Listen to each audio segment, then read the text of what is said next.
Well, Michigan, this is going to be a very exciting educational show. I watched Professor Jared Cooney Horvath testifying to the Senate committee, and it is mind-blowing. The information he has is stuff I haven't seen anywhere else, so I'm really excited about this. Jared is a neuroscientist, educator, and best-selling author who specializes in human learning and brain development. He's the creator of the Learning Blueprint, an international award-winning program helping educators and students understand how learning actually works. Jared has conducted research and taught at Harvard University, Harvard Medical School, University of Melbourne, and has worked with more than 1,000 schools around the world. He's the author of 6 books, including the newest, The Digital Delusion. He has published over 50 research articles, and his work has appeared in The New Yorker, The Atlantic, The Economist, Harvard Business Review, and others. He currently serves as director of LME Global, an organization dedicated to bringing cutting-edge brain and behavioral science to educators, students, and communities. With that, welcome, Jared, to the show, and I just can't wait to hear some more of this unbelievable information that you presented to the Senate committee here on the show. Thank you so much for having me on. It is a pleasure to be here. Well, can you tell us a little bit, kind of summarizing your advocacy and your work? What I watched on the Senate feed was just some of the most incredible information I've seen. So can you kind of summarize maybe what you've learned, especially in the digital area, and its impact on students? Yes, absolutely. So it's this whole kind of concept started with data showing that Gen Z is less cognitively developed at their age than millennials were at their age. Now, why is that a problem? That's a problem because since we've been recording cognitive development, every generation has outperformed their parents. The line has always been going up. And the reason for that increase was always school. School is where we cut our cognitive teeth. Each generation spent more time in school than their parents, therefore more school, better cognition. Always made sense. Until Gen Z rolled it along. They spend more time in school than we did, but somehow everything that we're touching is going down. Basic memory functions, attention, executive functioning, reading, so literacy, numeracy, you name it, it's starting to go down. And so we had to kind of figure out what the heck was going on here. And we realized it can't really be the structure of school because school hasn't really changed all that drastically in the last 15 years. It can't really be evolution. I mean, we haven't had enough time to change our biology all that much. So the answer appeared to be what tools we are using in school to drive that cognitive development. Across most states, and we're now up to 70 plus countries around the world, when digital technology enters the classroom, learning starts to go down.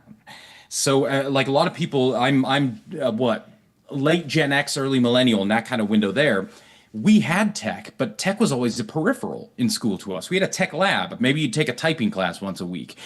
But once tech becomes the primary, when kids are getting one-to-one laptops, when everything is kind of being taught through tech, that's when everything really starts to go down. So the issue appears to be, what are the tools we're using, and do those tools align with how people actually learn best? And the answer is largely no. So now we can tell a compelling story about that. Would you say it's due to the way the mind is interacting with the technology so that it is absorbing less of the critical, educational components, or is it the lack of interaction with the teacher who would be imparting that information? Have you dissected which of those two it would be? Yeah, so it is both of those and more. One key aspect about digital technology is it is a tool that does everything. And unfortunately, when you have a tool that does everything, you try and do everything. So if you actually look at how kids use computers, on average, kids 8 to 18 across the US will use digital technology over 2,500 hours every single year to do what we call media multitasking, jumping between tabs, opening this up, looking at this, diving down this rabbit hole. Now, all that might be fine when you're looking for entertainment. That is horrible when it comes to learning. One of the key things you need for academic learning is sustained guided focus, which is the one thing kids have trained themselves for thousands of hours each year not to do on a screen. So it's kind of like Pavlov's dog, right? After 4 years, I've spent 10,000 hours using this machine to do X. Now, when I see that same exact machine in a classroom, I'm going to immediately activate that story, start salivating, and go, cool, how can I multitask here?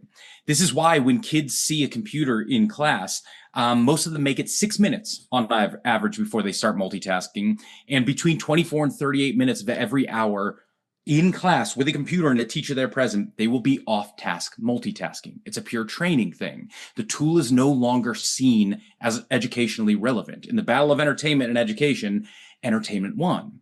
But let's take it to that next dimension you were talking about, the human element. One of the biggest drivers of learning we have is what is called affective empathy. So when I talk about empathy, most people assume empathy is a feeling or an emotion or a trait. I am empathetic. Nobody is empathetic. Empathy is what's called a transpersonal emergent property. When two pairs of biology come together, those pairs of biology can start to synchronize. No one is driving it, no one's guiding it. It's happening straight through biological resonance. So in a very real sense, if you and I start to empathize right now, our hearts will start to beat simultaneously. We'll start to breathe in synchrony. Our brains will start to look almost identical. Now, when we synchronize, that drives learning. Why? Because a kid synchronizing with a teacher is no longer learning from them.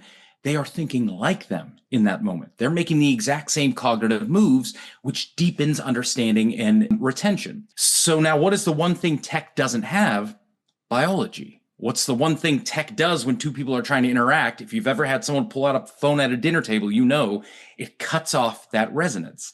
So long story short, human beings have evolved for 150,000 years to learn from other human beings. We have built-in biological mechanisms that says your learning will be better when you are doing it with another person. It's baked into us. As soon as we bring a tool in that is not another person, by default, learning is going to start to go down.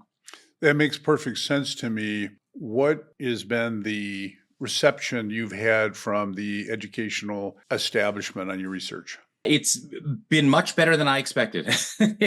My assumption was I was going to get a lot of pushback. Believe it or not, I haven't. And I think the reason is you can't really push back with data. All the data is going in the wrong direction for tech. So the only thing you can really push back against is ideology, is I believe it should work. But man, ideology is fine. I mean, belief, by all means, believe anything you want, but that's not a foundation upon which to make educational decisions. This hope that maybe this tool will someday work. So I'm shocked. When I first published this book about 7 months ago, there were 3 states across the US that had EdTech bills on the docket. I think as of last month, it's now 31 states. So in less than half a year, over half the country has said, wait a second, we got to rethink what we're doing with tech in schools. So I am blown away by how quickly and how deep this has kind of resonated. I am too, because my experience, my parents were teachers, my dad was a principal, my sister was a teacher. I have an education degree. And my experience with the education establishment is it's very monolithic. It is very slow to change. Even when you demonstrate with data, there's an issue. It's like turning a aircraft carrier around to get it going in the other direction. We had a lot of that problem here in Michigan. We're 44th in reading in the nation, and it's been year over year decline. And there's what's called the science of reading, which I'm sure you're familiar with. The state of Mississippi was at the absolute bottom in reading. They implemented the science of reading and went to the middle, and they're going straight to the top. It's called the Mississippi Miracle. And when I went to the National Association of State Legislators, there was 400 people in the early literacy presentation. There was like 7 experts, and they were talking about the science of reading, how impactful it is. And they said there's one state in the nation that won't let us come in, that will not talk to us. And I'm kind of smiling because I knew who it was. It was Michigan. And I went up and talked to them afterward, and they said, yeah, it's Michigan.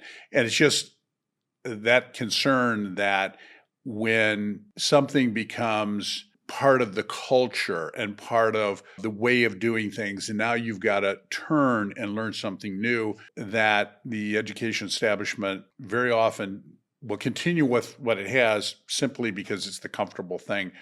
You've demonstrated that since 2020 how bad this is. And hopefully Michigan is going to be one of those states that makes the transition. From what you've seen, what countries or states are doing it the best? When we talk about countries, Scandinavian countries, they're always going to be the first to move. Sweden, Finland, Denmark, they're already banning tech from primary years and really starting to pull it back from secondary. Beyond that, I am shocked at how quickly Australia has been moving. So 2 states in Australia have already banned tech from kids lower than second grade, and they're starting to put time caps on learning-based tech beyond there and pulling back one-to-one programs. In the US, I think the biggest movers are Utah, which is funny because Utah historically is usually at the top performance-wise, and they use a lot of tech. They're also one of the heaviest tech users, but they're saying, well, cool, if tech is starting to bring us down, let's keep going back up. Delaware are making some good moves, and of course, Massachusetts, they've never really adopted tech nowhere near as much as any other state, and they always peak out on a lot of our measures. But I think a good thing to kind of recognize there is the argument being made isn't to scrap tech completely. I've never made the argument ban technology. Although I do think you could make an argument to ban technology from primary years. I have yet to hear a good reason why a 9-year-old needs a screen in their face for 6 hours a day. But as we get up to the older kids, it's more about regaining control or intention over the machines. Right now, 88% of school districts around the US, public school districts, have a one-to-one program where every kid gets a laptop. That has never worked. The data on one-to-one, giving a kid unfettered access to the internet, is a horrible idea for learning across the board. We've known that for a long time. So the idea is go back to having a computer lab or, say, a computer cart. In this way, you've introduced friction into the system. So rather than it being the default, everyone get out your laptop, we're going to take notes, it is now something teachers have to explicitly decide to do. They have to think, okay, is it worth getting my kids up, walking them across the school, sitting them down in the computer lab, getting them logged on? That'll take about 10 minutes. Is it worth that 10 minutes for us to use the machine? If the answer is yes, it's there. But 9 times out of 10, the answer is going to be no. We were just using the machine because it was available. We can do that just as easy using a pen and paper, and I don't got to waste any time doing it. So it's just about reintroducing that intentionality of the pedagogy using the tool. And maybe that's where we're going to get the biggest bang for our buck. And you're right, by the way, I did want to point out Michigan. I was just looking at your year 8 data. Your decline aligns perfectly with when you adopted tech. Every state has kind of its decusation point. And I typically align that with when did the state make state testing digital? Because when state testing goes digital, that means every school now has to have digital infrastructure to take the test and make it work. So your state went digital in 2015. So just looking at year 8 data through this century, pooled across reading and math, you're right. From 2003 up to 2013, before you went tech, you gained 6 points. And every year was just basically going up, up, up. 2015 to today, you have dropped almost 20 points. You are now lower today than you were in 1992, believe it or not. And if you look at any state, it's that. When they go tech heavy, that's when everything shifts. Everything in our reading and since 1992 across all 50 states, reading and numeracy, 4th grade and 8th grade, was always going up, up, up, up, up, up. It's exactly what we wanted until we go tech heavy. When a state goes tech, it starts to go down. And that even includes Massachusetts as well. 2017 is when they had to go digital for digital testing, and that's when they started to see declines in scores too. So it's the data is there. It's very scary. Now we just got to decide, are we going to make that choice? I think it stands to reason, everything that you're saying. When I think about how I use technology, my hobby is reading. I read all the time.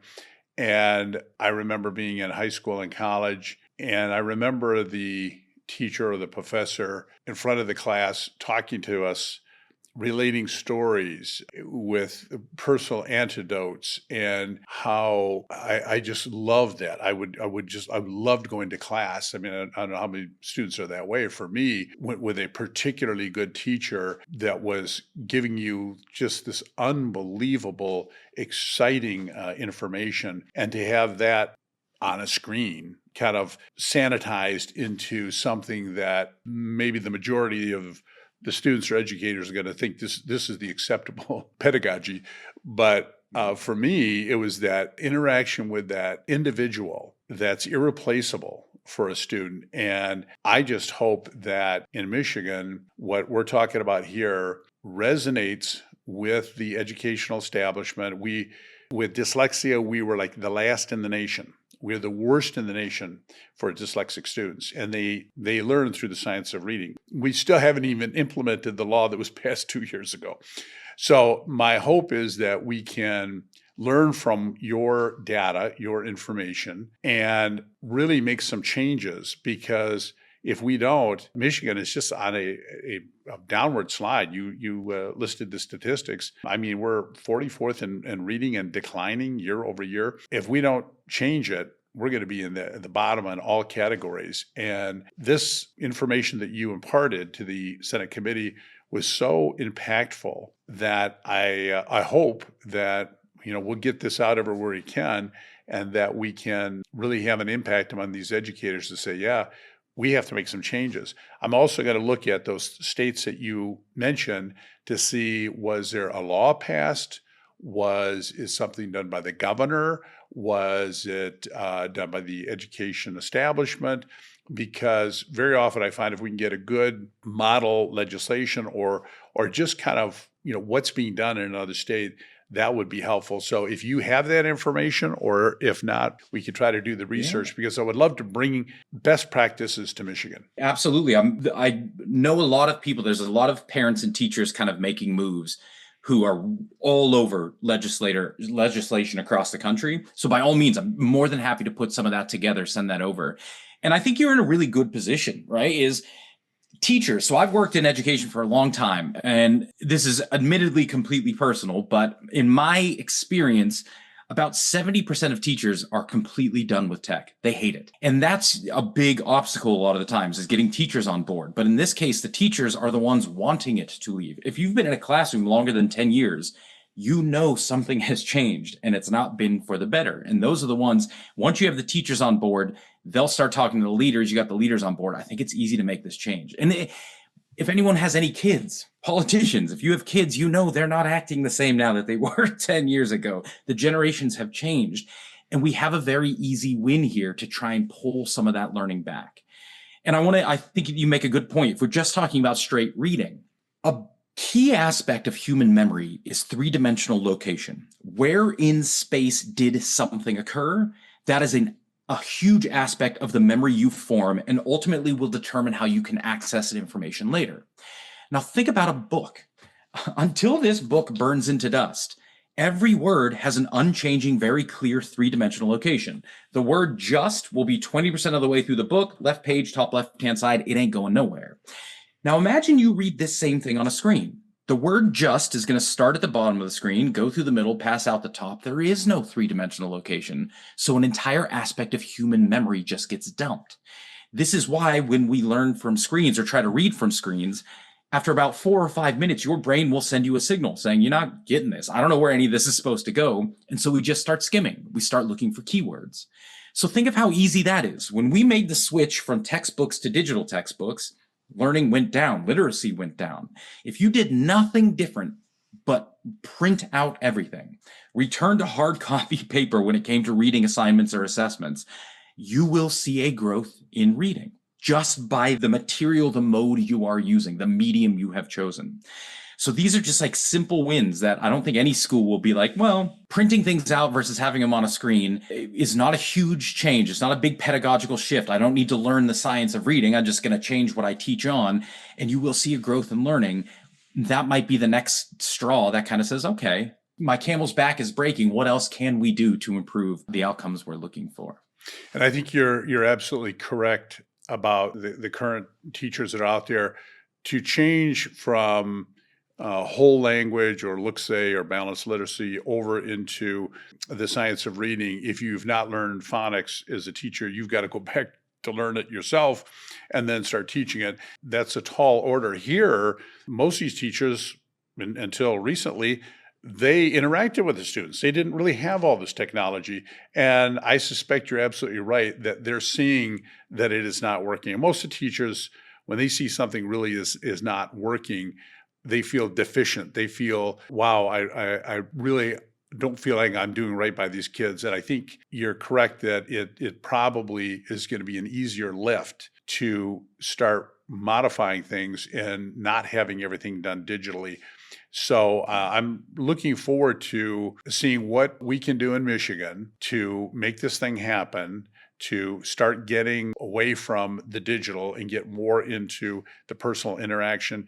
And I tell you, I think the kids are going to be so much happier. I think all the way back to elementary school, teachers that would get up and just impart such good information that was better than anything I could ever get, reading a computer screen. So I'm hoping that we can make an impact to the educators here in Michigan and the legislators and the power brokers to really roll this back, because your statistics, your data is clear as a bell. And I'm excited that we might be able to do that. And I will make sure that you are apprised of what we're doing. So if you can get us information that you think would be helpful in terms of what other states are doing, we would love to get this out to the education establishment and then let you know what we're finding out in terms of its reception. I love it. And I think you made a great point about the students is kids don't know what they don't know. Our generation, we have compared tech versus real life because we got both and we can see the deficiency in one versus the other.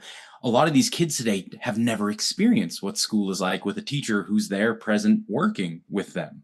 So if we ask kids flat out, do you want to get rid of tech? Their answer is going to be no. We already saw that with smartphones in schools. Ask kids, do you want to get rid of your smartphones? No. What is one of the first pieces of data that comes back from any state, any country that bans smartphones? It's the kids who say, this is better. The students are often the first ones to say, wow, I like school more. But they didn't know. If we would have taken their word as gospel at the beginning, we would have kept smartphones, but they didn't have any comparator. As soon as they got rid of it, they were scared and they loved it. It'll be the same thing with ed tech. The more they interact with teachers, the more they're going to start to enjoy and actually appreciate school again. And we're seeing a big push here in Michigan to get rid of the smartphones out of the schools. So I think that that's a positive. I've also talked to a number of teachers over the years that basically retired, not because they didn't love teaching, but it became so mechanical, so constrained that those great teachers that could captivate a class and have these kids just, wanting more, and they were turned into line workers, in a assembly line. Phone police. Not really imparting data. So I think we're going to be able to make some progress here in Michigan. And before we wrap up, any final thoughts? Again, don't think about any of this as anti-tech. You're going to get a lot of pushback from people who say, oh, you're just a Luddite, you just hate tech. Believe it or not, I don't care about tech. It takes up no space in my brain at all. I am pro-learning. I am not fighting against anything. I am fighting for something. We know how learning works better now than we ever have in history. And so we can start to align our practices accordingly. So when you get the pushback, just remember, none of these decisions we're making are against anything. They are for something positive. We just want whatever's best for learning. If tech was better for learning, I'd be the first one sitting here saying use more tech. If a leaf was better for learning, I'd say get leaves into school. I don't care what it is. I just focus on learning. And if we know something isn't working and there are better ways to do it, we're just fighting for the positive, not the negative. Thank you, Dr. Horvath, for being on the show. And we'll do a follow-up here when we get some more information. Perfect. Thank you for having me on. Thank you.